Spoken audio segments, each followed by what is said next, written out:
It seems that we have entered into a debt renaissance. Never before has it been easier to buy something with money that you don't have, and there are just dozens of companies materializing to provide these services. We've already made a whole video about Lurana and the burrito financing thing, but in the short 3 months since we released that video, there has been so much development in this world that we're back to talk about the latest chapter of this trend, which we're gonna call the Empire Strikes Back. So if buy now, pay later apps like Klarna reinvented the credit card, then cash advance apps like Earn and Dave, Daily Pay, and more are reinventing the payday loan. Yeah, instead of going to a shop that looks like the combination of a bus stop and a public bathroom in a dangerous part of town to take out money when you are your most desperate, now you can simply open up your phone and access the money that you haven't been paid yet for a fee. What could possibly go wrong?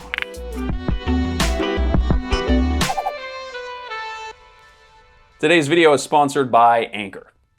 Today, it just feels like we are on a conveyor belt, slowly moving towards an incinerator. And every couple of feet, we're seeing these new last-minute attempts by fintech companies to drain us of any remaining money before we all get totally eviscerated. Now, that might be a dark analogy, but the whole category is actually on fire right now. People are flocking to this unregulated source of debt. Klarna became the biggest IPO of 2025, making their new valuation a whopping $15 billion.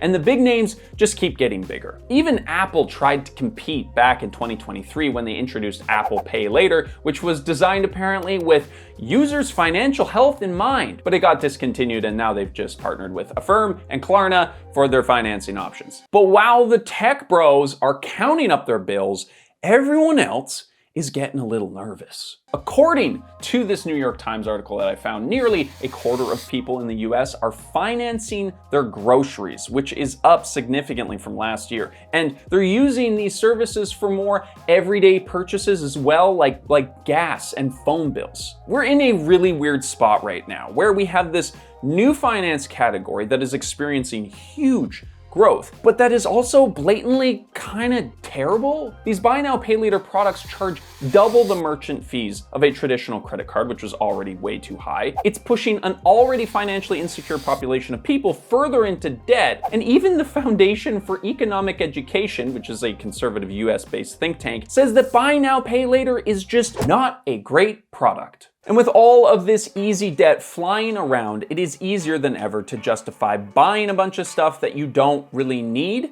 But more than ever, I think that it's important to be making purchase decisions with the future in mind, making investments rather than just paying for stuff. That's why I'm excited to be partnering with Anchor to show off their brand new Solix C2000 Gen 2 portable power station. Now, I've used battery banks a fair bit over the past couple of years when we were traveling, and I've come to love the reliability of having a backup power source, whether you're on the road traveling or you're at home. It's just a very good thing to have. And today they are just getting better and better, you guys. First off, I think this thing looks super sleek. It's not trying to look like some futuristic piece of tech or whatever. It's really simple, but honestly, in this kind of context, simple is what you want. The C2000 Gen 2 is the world's first 2 kilowatt hour power station with idle power consumption under 10 watts.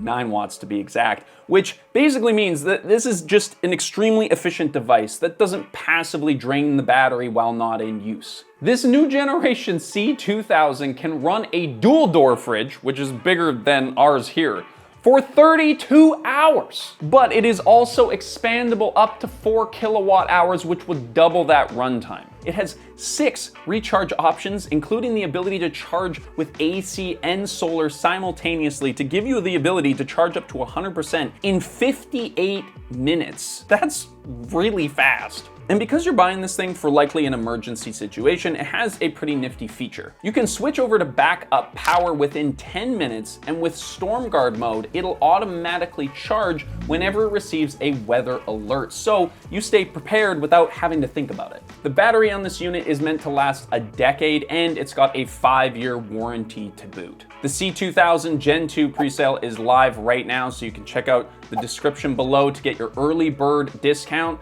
which is like 900 bucks off. A huge thank you to Anchor for sponsoring today's video. Now let's get back into it. It really feels like we're circling the drain here, spending more and more money just to stay afloat, and the newest category of the fintech world is set to make this even worse. So we already had BNPL, which is the acronym for Buy Now, Pay Later, but now we have another acronym for you, EWA apps, or Earned Wage Access apps. This is the latest frontier of this technology, as I mentioned before, and it's basically just payday loans in your pocket.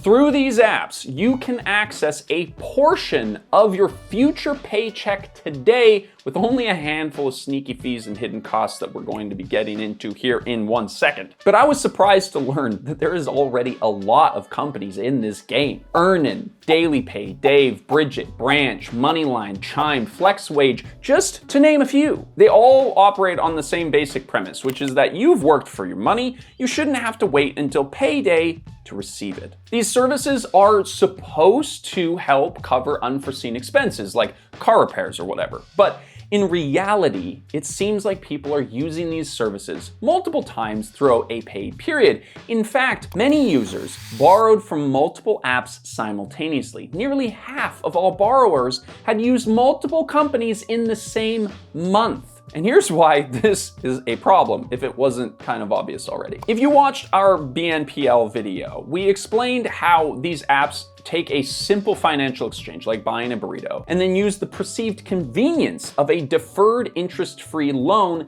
to make money in as many ways as possible. Service fees are charged to both the customer and the merchant, and if any one of those 4 installments are missed, you can be charged up to $7. And yeah, some of them also have a subscription fee option to supposedly help you save money on all the fees that they invented in the first place. And there's 2 things that I want to talk about here. In this report that I found, basically all of the apps that they talk about had some variation of the fees that they charge, which makes it super confusing. Like, it could be $150 with any day, or it could be $5.99 with rain. And the psychology of paying a monthly subscription to get access to your paycheck sooner, it's just not, come on, guys, this is bad. And this is the thing, people pay for the subscription to avoid the fees, but even if you're not paying the monthly fee and you do everything right, you're not free of the fees, my friend. Because I have to clarify that yes, there is technically free versions of these services in some cases, but that same report found that 91.3% of users paid at least one fee while using these apps. So you might think that you're gonna game the system, but you're statistically not. And just wait, because it gets even better. It is quite common for these apps to aggressively push users for tips. I found this video posted on Vimeo for some reason that breaks down the 17 tip prompts that users are shown in the process of trying to get their cash advance in Earnin. My favorite one though is they have this fortune cookie next to a tip option, and it starts at $11. And then it gets smaller the lower the number goes. And then once you've clicked 11 times to get rid of that tip, the very next page has you pre-entered to leave an $11 tip again. But thankfully, we're already starting to see some pushback on this industry. Dave got sued by the FTC at the end of 2024 for misleading consumers. Get this, the app imposed a $1 monthly membership fee that was automatically withdrawn. There was no prominent disclosure of this fee,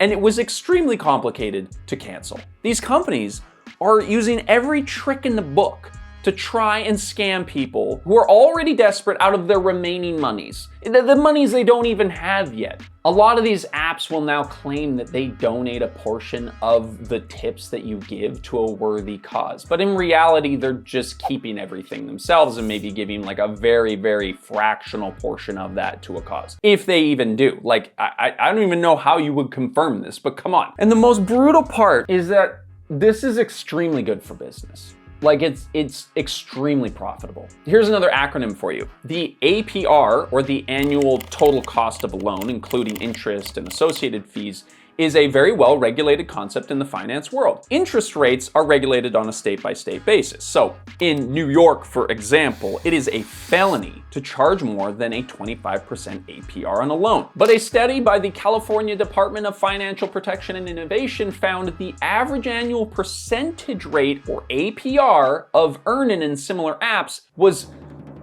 334%. Like, I'm not a math whiz, but that's like 10x the legal amount, guys. How is this even possible? And the craziest part is that this doesn't even include the revenue that these apps derive from things like the hidden charges, like subscription fees. So how can they get away with this? Well, cash advance apps and their lobbyists argue that they're not providing loans at all. Their users are just accessing their own money through their app before they actually get it, which is somehow completely different. So what are we dealing with here? I think what we're seeing is a whole new world of predatory lending that is made possible by a bunch of different factors coming together at the same time. On one hand, we have people more desperate than ever to make ends meet, living paycheck to paycheck without the credit scores to maintain their lifestyles with the normal kinds of debt that we had in the past. And it's not looking good, you guys. At the time of writing this script, the US government is actually shut down. The job market is, as the kids would say, cooked. And so many more people, especially young people, are forced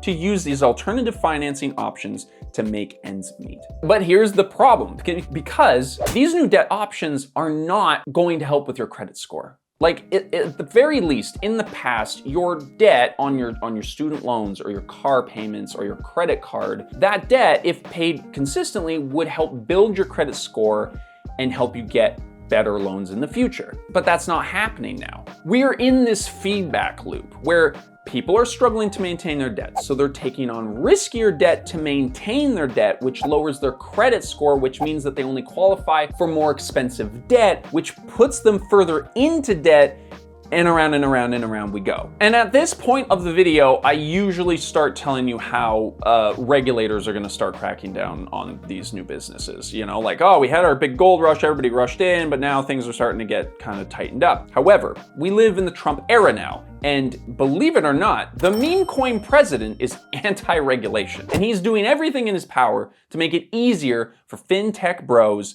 to bring those sweet profits back to shareholders. And because of this, more and more companies are sprinting to get their own versions of this technology to market to take advantage. And so there's just more and more personalized loan options out there than ever before. Like, I learned in the researching of this video that there is a whole league of these services that you can pay fees to in order to defer or stagger your rent payments. Like it's just for rent specifically. And believe it or not, these apps are also not great and have a whole bunch of ethical problems associated with them. Who would have thought? So in theory, there is a world where somebody is financing their rent, financing their groceries, financing their gas. Like, I don't understand how you can actually, like, surely this is going to fall apart at some point. Right? It's just so clear that the system, the capitalist system that we are in, is not helping people find their way out of debt. It's just finding more and more awful and creative ways to squeeze the money out of people before they are completely bankrupt or dead. It's so brutal, dude. But what I find so wild about these situations is how humans can justify creating apps like this, right? Like the fintech bros don't think they're the problem. If you look at the tech companies that make these products, they seem to believe that they're actually the good guys. They're the ones helping these people. On DailyPay's own website, they say that this increased pay flexibility allows employees to potentially improve their financial wellness and avoid predatory lending solutions that can damage their credit and rack up costly interest rates and other fees. Like, they aren't the ones turning around the iPad on a single mother with 3 kids trying to cover her bills. A big part of fintech's pitch here is that it's a win-win for businesses, because at no additional cost to them, these apps help retain employees. A 2021 study found that employees who use EWA apps were 10 to 15% less likely to quit. Now, do you think that that might have something to do with the fact that they're literally borrowing money from the paychecks that they have not received yet? Like, I don't think that's innovative data to find. Like, I think that's kind of assumed. Like, oh, what do you know? The people who are living paycheck to paycheck aren't quitting their jobs. And honestly, that's kind of the end of the story. But I really didn't want to end on that note, so I tried to do what I always do, which is find something sort of positive or like a silver lining to this story, and I did find this. Apparently, we are seeing the growth of pay by bank services, which I'm sure there's going to be an acronym for here soon. But this is basically just an EFT transfer of funds between two parties directly through the bank account that you have your money in to the person who is selling you the thing, to their bank account. One of the companies that provides this services, Plaid, says that this will be 40% cheaper than typical cards, which would be great. And my first impression about all this is it's about fucking time. Like, we've used all the most advanced technology available to us in the entire world to make money as expensive as possible for us to use. We have a 15-step makeup routine just to get our paycheck now. But nobody thought, oh, well, what if we just like made the money go from one bank account to another bank account? Like, how was that not like the first pitch? So let's hope that this trend isn't some smoky mirror situation and we don't end up having to make another video about it in a couple of months' time. In that time, please stay safe out there. Thank you for watching. And if you are subscribed, we'll see you next week for another upload.